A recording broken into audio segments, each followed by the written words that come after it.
চাইলে রেস্টুরেন্ট হোটেলের মতো ঘরে থাকা মশলা দিয়ে আপনি এভাবে চিকেন চপ বাসায় বানিয়ে নিতে পারেন। আসসালামু আলাইকুম প্রিয় দর্শক, কেমন আছেন? আশা করি আল্লাহর রহমতে সবাই ভালো আছেন।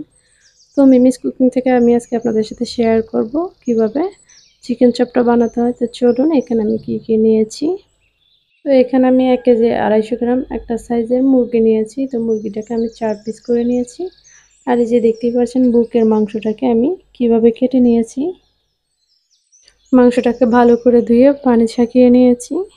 তো এখন এখানে আমি একটা পরিষ্কার পলিথিন নিয়েছি। এই পলিথিনের উপরে রেখে আমি মাংসটাকে থেতলে নিব।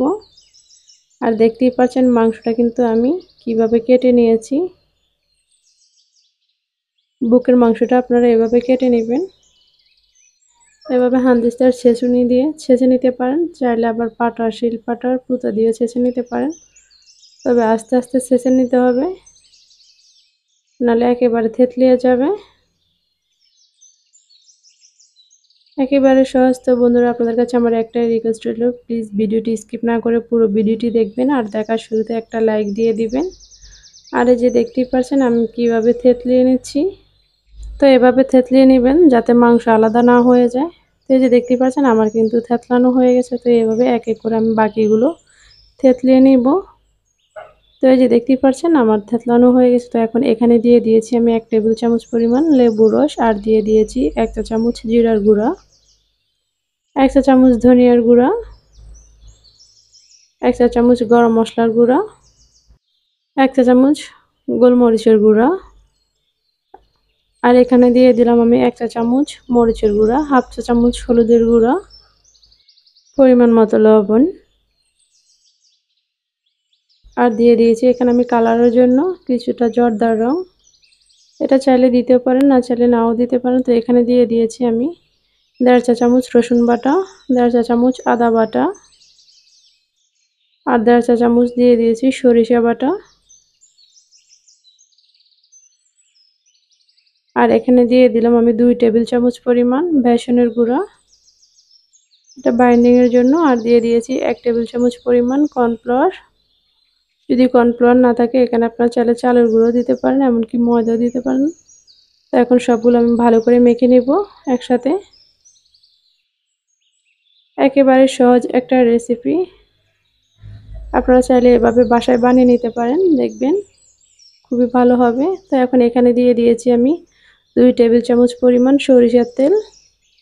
এখন সবগুলো একসাথে ভালো করে মেখে আমি 3 ঘন্টার জন্য রেস্টে রেখে দিব। যেহেতু হাতে সময় আছে, যত এটা রেস্টে রাখবেন মশলাটা তত মাংসের ভিতরে যাবে। কমপক্ষে যদি সময় না থাকে 1 ঘন্টার জন্য এটাকে রেস্টে রেখে দিবেন। তো এই যে আমার মাখা হয়ে গেছে, এখন এটাকে আমি রেস্টে রেখে দিব।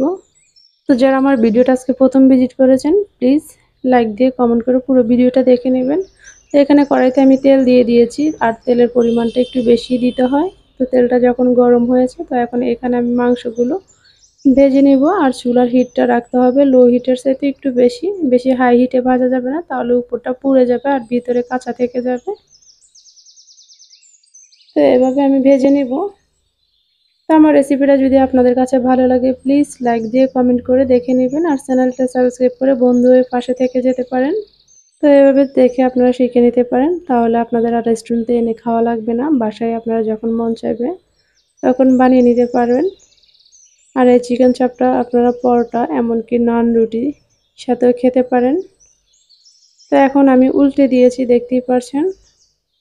আর চুলার আঁচটা কিন্তু কমিয়ে রাখতে হবে, বেশি হাই হিটে ভাজা যাবে না, আর একটু ডুবো তেলে ভাজার চেষ্টা করবেন। তো আমার রেসিপিটা যদি ভালো লাগে, প্লিজ লাইক দিবেন, কমেন্ট করবেন, বন্ধুদের মাঝে শেয়ার করে দিবেন। আপনাদের লাইক, কমেন্ট, শেয়ার আমার ভিডিওটা হাজার লোকের কাছে পৌঁছে দিবে। তো এই যে দেখতেই পাচ্ছেন আমার ভাজা কিন্তু হয়ে গেছে, এখন আমি কিন্তু নামিয়ে নিব। আর এটা ভাজতে আমার 10 মিনিটের মতো সময় লেগেছে। তো ভালো লাগলে আমার চ্যানেলটা সাবস্ক্রাইব করে অল বাটনে ক্লিক করে রাখবেন, যাতে পরবর্তী ভিডিও ছাড়ার সাথে সাথে আপনাদের কাছে নোটিফিকেশন পৌঁছে যায়। এই যে দেখুন কতটা সুন্দর হয়েছে। তো এতক্ষণ সাথে থাকার জন্য আপনাদেরকে অসংখ্য ধন্যবাদ। পরবর্তী ভিডিও দেখার জন্য আমন্ত্রণ রইল। তো সবাই ভালো থাকবেন, সুস্থ থাকবেন। আল্লাহ হাফেজ।